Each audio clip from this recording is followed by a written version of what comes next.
All right. Good morning and welcome. My name is Robert Hawkins, President of the Los Angeles City Stentorians. And on behalf of the Stentorians, I want to thank our elected officials, members of the press, firefighters, and everyone else in attendance. For over 70 years, the Stentorians has stood as a voice for justice, equality, and opportunity within the Los Angeles Fire Department. We were founded in 1954 to challenge racial barriers and to ensure that African American firefighters not only had a place in this department, but could also thrive and lead through our department. Since then, our mission has been simple: recruitment, retention, and promotion, while also preparing the next generation of firefighters and continuing the fight for fairness and equity. That history reminds us of why we're here today. The fight for equity extends beyond our firehouses. For too long, incarcerated firefighters, men and women, who risk their lives on the front lines to serve our communities, have returned home without the opportunity to continue that service as professionals. Their dedication deserves dignity, and their sacrifice should not be met with closed doors.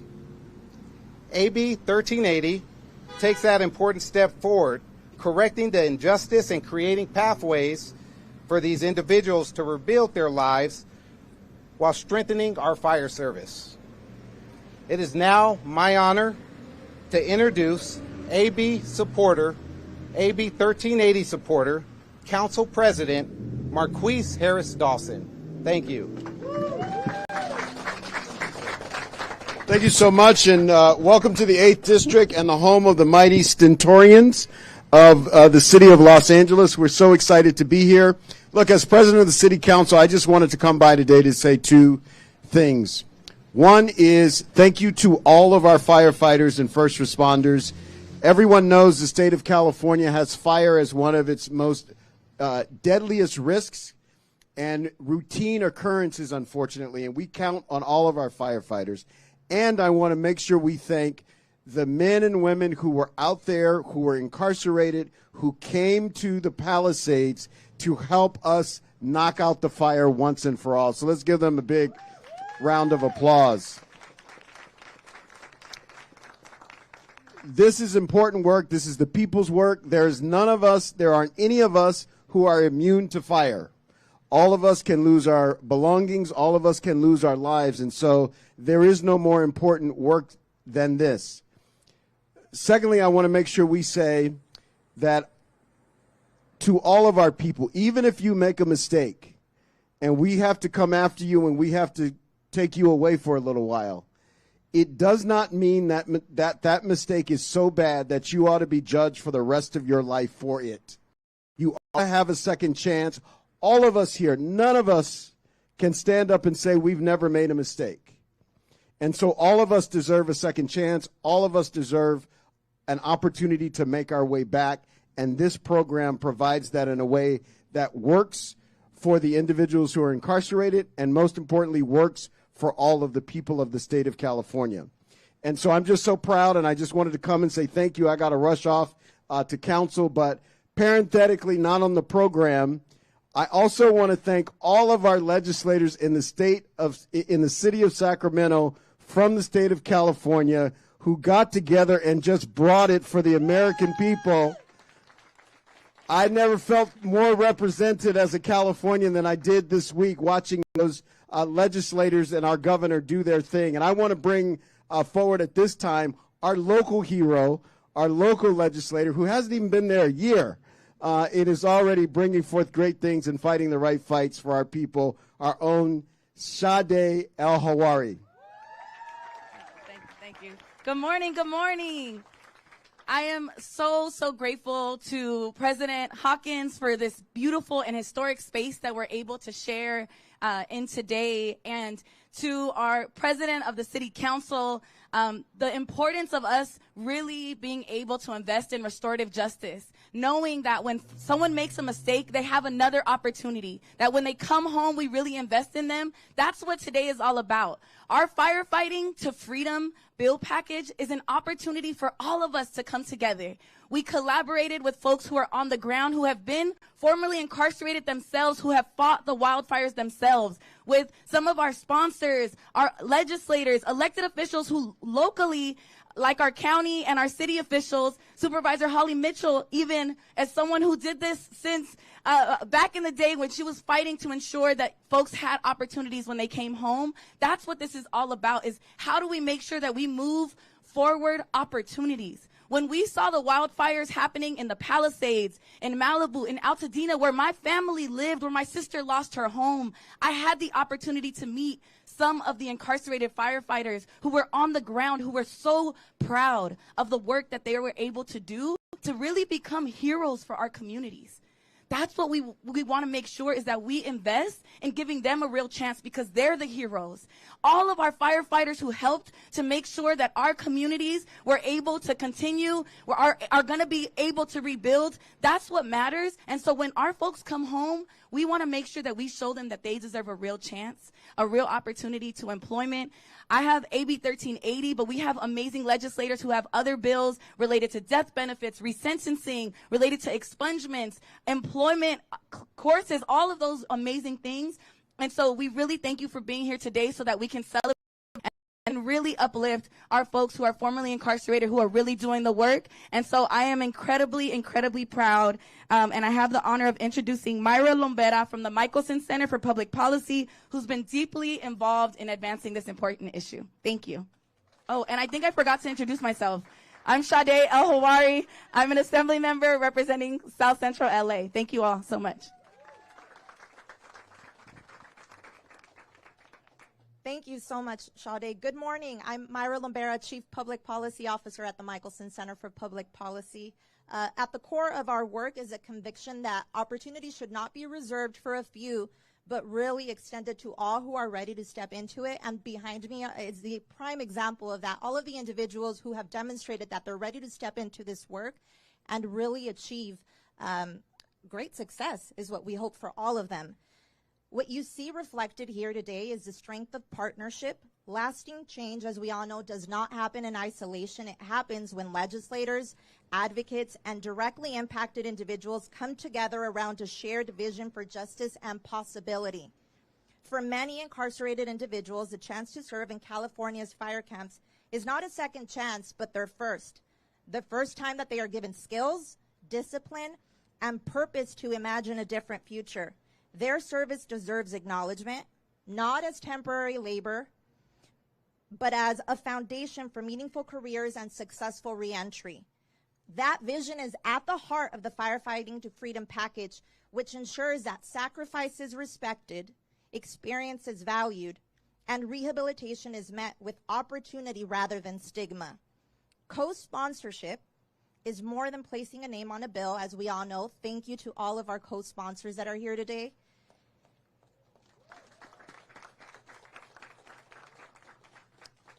It's about uniting voices, combining expertise, and standing together to drive change forward.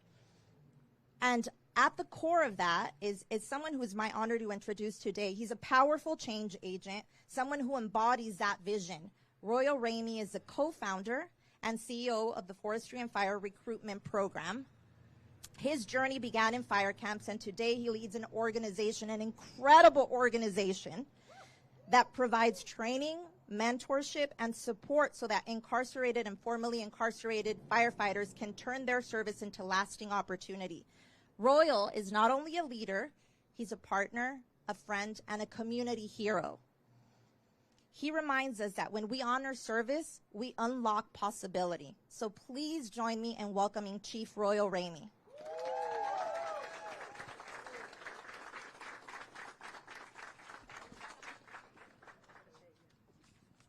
Woo, almost about to cry up there. She got me. But good morning, everyone. My name is Chief Royal Ramey. I'm the co-founder and the CEO of the Forestry and Fire Recruitment Program, and I'm honored here today to support AB 1380, a bill that represents just not policy change, but hope, opportunity, justice for folks who serve their time and ready to serve their community.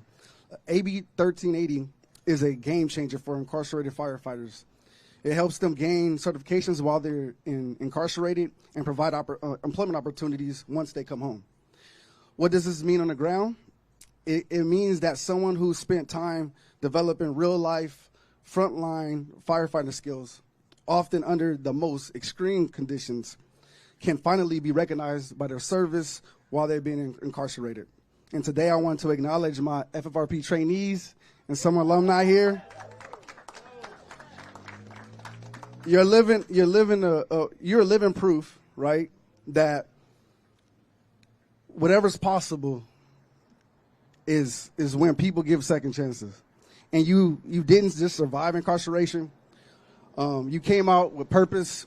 You came out with discipline and the will to give back. And your presence here today is with your stories and is the reason why we fight today. As someone who has been incarcerated in fire camp myself, I can tell you, it's real. The danger is real. The smoke, the heat, the fighting those fires, like, is definitely a challenge. And, we right there on the front lines with the 30 to 45 pound pack on, cutting lines shoulder to shoulder with federal and state and local municipal agencies. And that's why I'm in the process of creating a national coalition. This issue doesn't stop here in the California borders. These incarcerated firefighters is also fighting fires in 13 other states. And all we're doing, all doing this work without a true pathway. So AB 1380 is a model, but built real, lasting choice. We need unity across state lines. And we need to show that rehabilitation is not just an idea, it's a commitment. And speaking of commitment, my great honor to introduce a true champion for justice. Please join me in welcoming the author of SB 423, a fierce advocate for equality and fairness, Senator Smallwood Cuevas. Thank you so much, Chief. And thank you so much to Assemblymember Al-Hawari for convening this amazing press conference and conversation and really pulling together these bills into a powerful package that tells the story about the future of fire service here in the state of California. We're here celebrating these firefighters, but I want to say we're also celebrating the firefighters to freedom, because they are fighting for freedom for all of our community to be able to take their skills, the things that they love, their passion, and turn them into careers that give back to our community. And that's what real freedom is. So I want to just thank them for being an example of that. I'm Senator Lola Smallwood Cuevas. This is my Senate district. I share with my assembly person representing South LA and Culver City and LA Live. And I want to say the most powerful experiences I have had in office was going to visit Pine Valley, where firefighters learn how to fight fires. They learn how to support each other. They learn what it means to sacrifice. And most importantly, they learn who they really are. And to see those great men at that particular camp come back. Many of them have been fighting the Eaton fires in Altadena and tell their stories of how this was their first experience of going out there, digging a line, hiking 11 miles into flames, putting their lives on the line. And the thing they said was the most rewarding was when the neighbors came out, gave them hugs, and said, "Thank you. Thank you for your service." That's real leadership, and it's that kind of leadership that we need in our city doing these kind of important jobs. I represent, for many years, worked in labor. I now chair the Senate Labor Committee, and this is also about how we create careers for our communities. I am the daughter of a single mom who worked her way and struggled her way through, and I am emboldened by the stories of struggle that these young men and women have shared with me and how they've turned that into a real pathway of taking what they've learned on the ground and turning it into a career and an opportunity. They marched through those flames and they've said, this is something I want to dedicate my life to, and what is the way that we do that? And that's why I'm very honored to be a part of this package and pushing for my bill, SB 478, which is to say that when we do this work, when these young men and women put their lives on the line fighting fires, that should be work experience that gets turned into college credit that can be applied to them being able to come into the community and get the certification that they need to walk into a career. The other part that this bill does, which is remarkable, and I'm really excited to see Chief Hennessy here, and that is to say that let's also turn these hand crews into real career pathways where we want to get into the municipal fire service, but we can take a step to get jobs on hand crews where fire chiefs can select these great, well-trained, skilled individuals and put them to work, making sure that we are preventing fires, making sure that we're protecting our communities. And when that call comes, and ladies and gentlemen, LA is now a fire zone. We are now a wildfire zone. When those calls come, we have a team of trained professionals who can step into the line of fire literally, but also bring their skills and talents with them. This is about building the future. This is about making sure that we have a fire service that represents and looks like our community. But more importantly, this is about taking folks' skill and passion and making sure we are putting them to work in good jobs and careers that build not just our communities, but all of California. I'm honored to be here with you today. I'm honored to stand with fellow champions, and I want to introduce another great leader here representing our Southern California area, Assembly Member Josh Lowenthal, who is a part of this amazing package and doing incredible work. Thank you, Senators, so much. It really is an honor today to stand with such courageous leaders, who stand for justice and believe in justice and act it out on a daily basis and are living their legislative lives doing so. And that takes courage, but that courage pales in comparison to the men and women that we see out on the hand crews and what they're doing to protect Californians on a daily basis. And like the Senator, I would have the good fortune of meeting with so many of those folks after the Los Angeles fires. Excuse me. These men and women often worked 36, 48 hours straight without breaks. True valor, doing some of the hardest jobs. And as the Senator noted, this isn't a one-time occurrence. It's not going backwards. We're going to rely more and more on that valor to save our communities.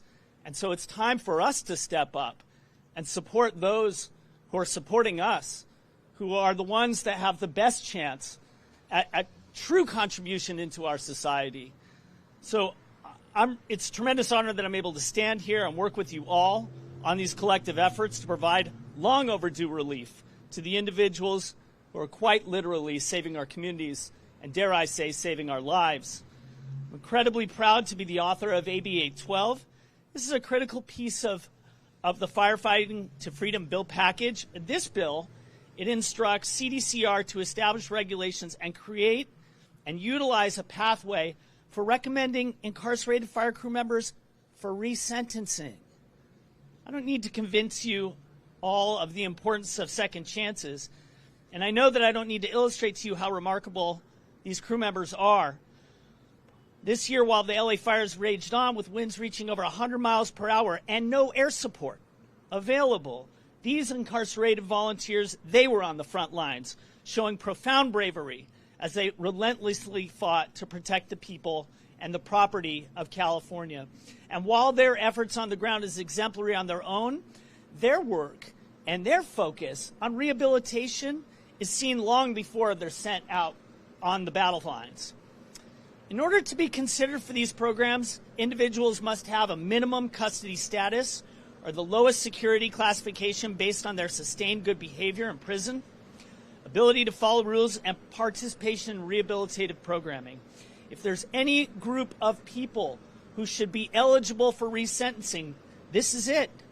These individuals make up less than 2.2% of the incarcerated population. It is so incredibly important to work to both reduce the incarcerated population, but also to incentivize enrollment in programs such as the conservation fire camps that offer transferable skills, pathways to employment outside of incarceration.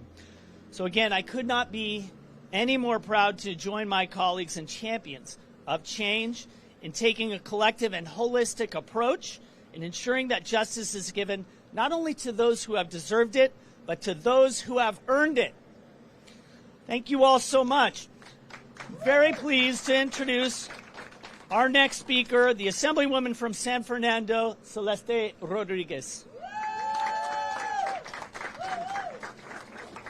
Hello, everyone. I'm so proud to be here with all of you to celebrate this critical work and this critical bill package. I proudly represent the Northeast San Fernando Valley, and that community includes Sylmar, which has seen and continues to see fires all too often. In January, when the fires began, the Hearst fire was in my district. It struck fear across all of our homes because we've seen the devastation that it can cause and the devastation it ended up causing in the Palisades and Altadena. The homes, the families, and the communities lost was hard to witness. But something unique happened during that time. We got to see all of the heroes fighting for us. California has relied on incarcerated firefighters for fire response efforts for over a century. There is an incredible impact from uplifting their stories, the folks that are out there every day, the families they looked forward to going home to one day, and the bravery that they displayed. This work is inherently dangerous. These courageous crew members risk their lives to protect us. They risk their safety to ensure our safety. They do this with the expectation that they will get their second chance. They will return to their families and contribute to their communities. And we want that for every single one of them. Unfortunately, at least 5 incarcerated hand crew members have died in the line of duty. Their death cannot be in vain. We must support these hand crew members and their families. That is why I introduced Assembly Bill 799. The bill will require the California Department of Corrections to pay a survivor death benefit to their families if they lose their life on the job. AB 799 stands with incarcerated firefighters and upholds that their sacrifice and their life matters. It ensures that their families are not forgotten nor left without support. This bill means providing some peace of mind to grieving families. It means treating all firefighters with dignity, including incarcerated ones. If we truly honor bravery and sacrifice, we must honor it for everyone, not just some.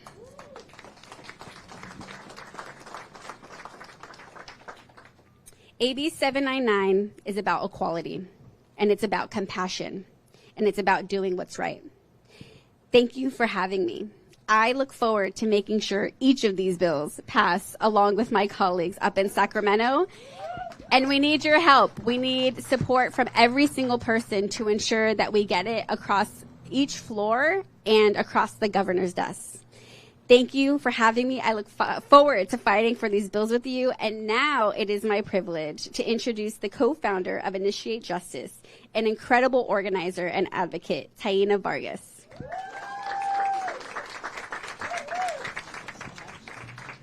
Good morning, everybody. My name is Taina Vargas. I'm the Executive Director of Initiate Justice Action, and we're a policy organization that fights for the rights of currently and formerly incarcerated people by mobilizing the power of people who are directly impacted. I have the honor of speaking in lieu of Assemblymember Isaac Bryan, who was not able to be here today because he's up in Sacramento fighting the good fight. But we are also a proud co-sponsor of his bill, AB 247, which would increase the rate that currently incarcerated firefighters get paid. Right now, incarcerated firefighters make a dismal base rate of $580 to $1,024 per day. when I say 580, I don't mean 580, $5.80 and $10.24 per day for putting their lives on the line for us. While they're actively fighting a fire, they make an additional $1 per hour. AB 247 would increase this $1 an hour to the federal minimum wage of $7.25 an hour. But let's be clear, these folks who are putting their lives on the line deserve so much more than that. So much more. But we're doing the best that we can with what we got. And another thing that I want to highlight is that it's not just about the folks who are putting their lives on the line. It's also about the families and the communities who are supporting their incarcerated loved ones. My ex-husband was incarcerated for 7 years and spent his last year as an incarcerated firefighter. When he came home, he paroled with less than $400. And what that meant was that myself and his family were 100% responsible for finding housing, for paying for food, for buying his clothes. You know you have to pay for the clothes when they parole, too. The prison doesn't provide that. And with less than $400 after spending a year sacrificing his life, that was absolutely abhorrent. I was at the Sierra Conservation Center on April 21st, 2018, when, as Assemblymember Celeste Rodriguez mentioned, one of the folks who lost their lives fighting fires died. And I showed up to the visiting room that day, and for a moment I thought it might have been my ex-husband because they didn't tell me who it was. And that person left behind a 5-year-old child. So all of these bills in the firefighter package, they're about equality, they're about justice, they're about dignity, because this is not easy work. And folks who are incarcerated fighting these fires are 4 times more likely to get injured. They're 8 times more likely to suffer from smoke inhalation because they are the ones on the front lines cutting the lines so that the professional firefighters can come in and do the work. So their sacrifice, their commitment deserves so much more than what the state is giving them right now. But with this Firefighting to Freedom package, we are getting so much closer to what these brave men and women deserve. So AB 247 is making its way through. I'm also excited to share that we have secured $10 million in the budget to pay for it. So this is not an unfunded mandate. We have the funds, and we will continue to do this work to ensure that incarcerated firefighters, their families, and the community overall are that much closer to receiving the respect that they deserve. Now, I'm also excited to announce our county fire chief, Mr. Brian Fennessy.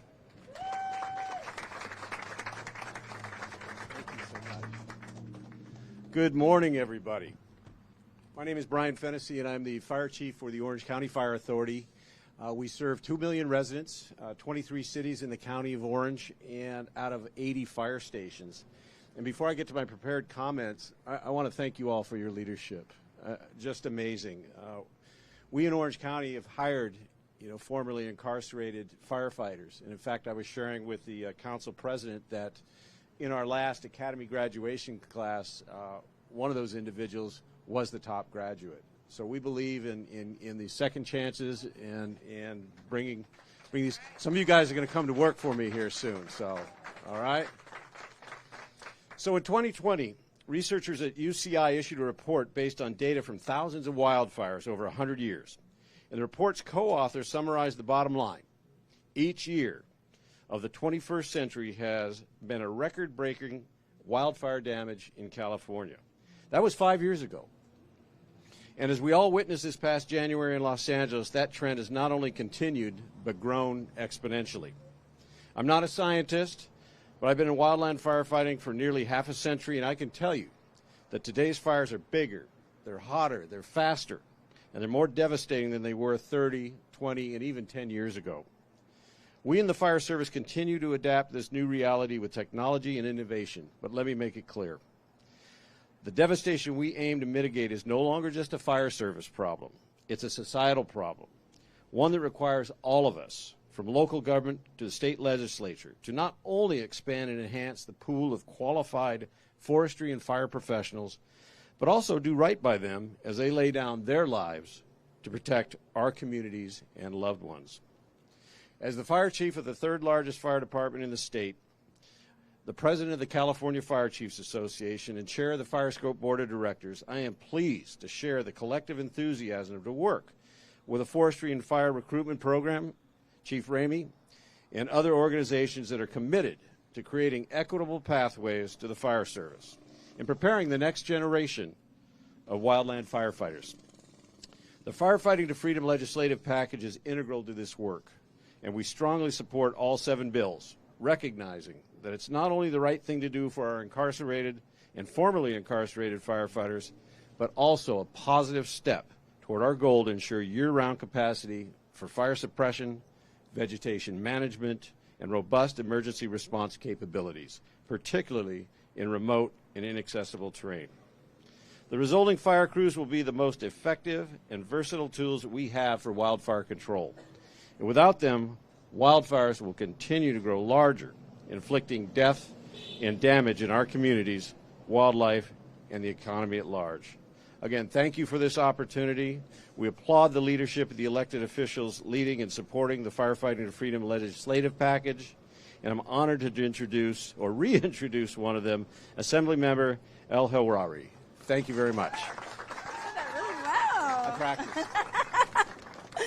All right. I just really am so grateful to everyone, every single legislator, to our fire chiefs, Chief Ramey, who is truly at the crux of so much of what we've done, Chief Fennessy. We also had folks from CAL FIRE who helped us with these bills. We had folks from CPF, the California Professional Firefighters, who gave their input to make sure that we were really thoughtful. Thank you to President Hawkins.